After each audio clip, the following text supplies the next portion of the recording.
Thanks for watching ERi-TV, dear viewers. Welcome to our news broadcast.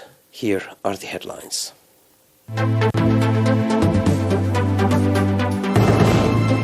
Eritrean community hosts Festival Eritrea in the Netherlands. Efforts to develop overall participation of youth in development programs in Massawa. Several large Chinese cities roll out new mass testing or extend lockdown. South Korean and Japanese foreign ministers meet to tackle historical disputes.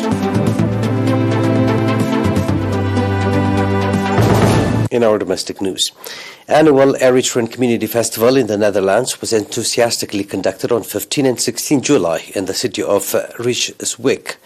At the festival, in which a number of nationals from various cities in the Netherlands and Belgium took part, the governors of the Ansaba and Southern Red Sea regions were present as guests of honor. The chairman of the Holidays Coordinating Committee, Mr. Mikhail Tesfamariam, and the head of the Consular and Public Affairs at the Eritrean Embassy, Mr. Isa Misgunna, pointed out the significance of festivals in preserving and transferring the noble societal values, as well as in strengthening unity and national identity. He added that the enormity of the youth participants at the festival has added color. Mr. Negasi Kasa, Eritrean ambassador to the European Union and Benelux countries, on his part, said that the participation of regional governors makes special to the festival that has not been conducted for the past 2 years due to COVID-19 pandemic. Ambassador Mohammed Said Mantai also held a seminar to the participants of the festival, focusing on the objective situation in the homeland in terms of regional and global developments, as well as the charted out national development programs. The festival was further highlighted by cultural and artistic programs.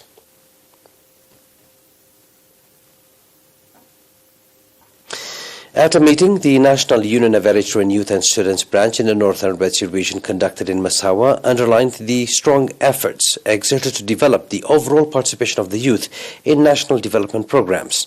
At the meeting, in which representatives of the union from all subzones as well as partners took part, extensive discussions were conducted on the efforts exerted to strengthen organizational capacity of the youth and on the opportunity created to enable them become beneficiaries of training programs, as well as challenges encountered and measures taken to address them. Indicating that commendable endeavors has been conducted in cooperation with partners to expand the union to village level. Mr. Takhla Zaru, head of political and organizational affairs of the union branch, said that priority will be given to develop relationship with schools. Speaking at the event, Mr. Saleh Ahmedin, chairman of the National Union of Eritrean Youth and Students, called for integrated efforts to develop participation in the youth in national affairs. The participants on their part conducted extensive discussion on the topics raised at the meeting and adopted various recommendations.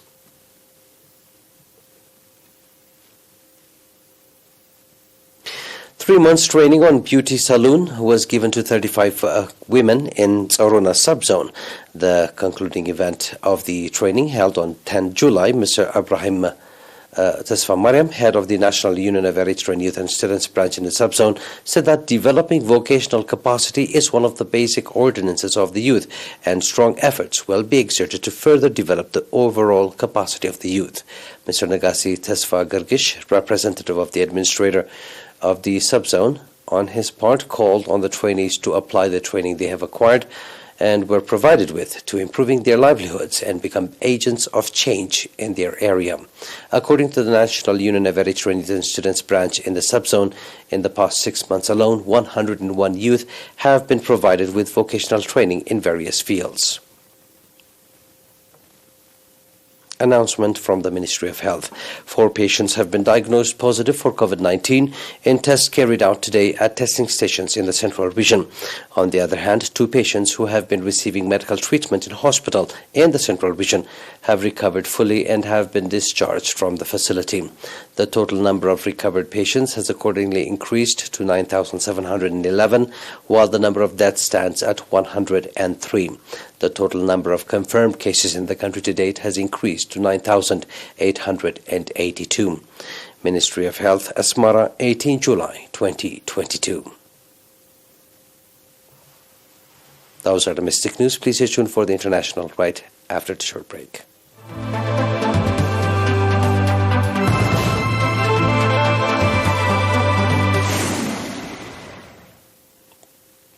Several large Chinese cities, including Shanghai, are rolling out new mass testing or extending lockdowns on millions of residents to counter new clusters of COVID-19 infections, with some measures being criticized on the internet. China has reported an average of around 390 local daily infections in the 7 days ending on Sunday, higher than 347 days after earlier, according to Reuters calculations based on official data on Monday. While that is tiny compared with a resurgence in other parts of Asia, China is adamant about implementing its dynamic zero-COVID policy of eliminating outbreaks as soon as they emerge.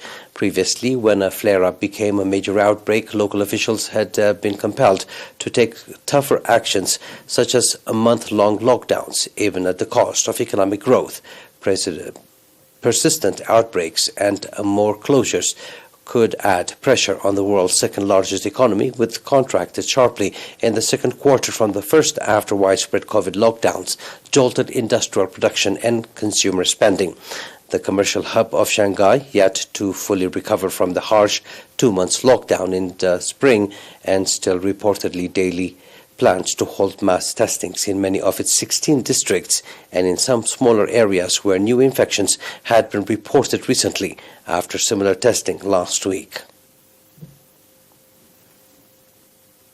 South Korean Foreign Minister Park Jin met in Tokyo today with the Japanese counterpart, carrying a message of reconciliation in hopes that the neighborhoods can overcome historical disputes and repair strained ties. Relationships have been fraught for years over the bitter legacy of Japan's occupation of Korea from 1910 to 1945. Disputes concern issues from wartime forces labor to export controls, but both nations have expressed interest in improving relations. Park told Japan's Foreign Minister Yoshimasa Hayashi that he would try to resolve the forced labor issue before ruling on compensation payments, with both ministers agreeing to find a quick solution, the Japanese Foreign Minister said in a statement. Japanese officials say it is important to improve ties, but have looked to Seoul for proposals to resolve disputes, including South Korean court orders to seize assets of Japanese companies accused of not compensating some colonial-era laborers. Please stay tuned now for a recap of tonight's headlines.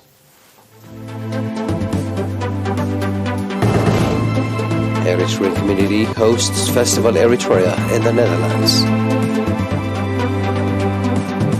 Efforts to develop overall participation of youth in development programs in Massawa.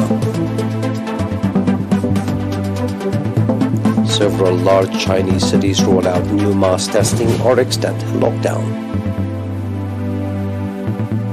And South Korean and Japanese foreign ministers meet to tackle historical disputes.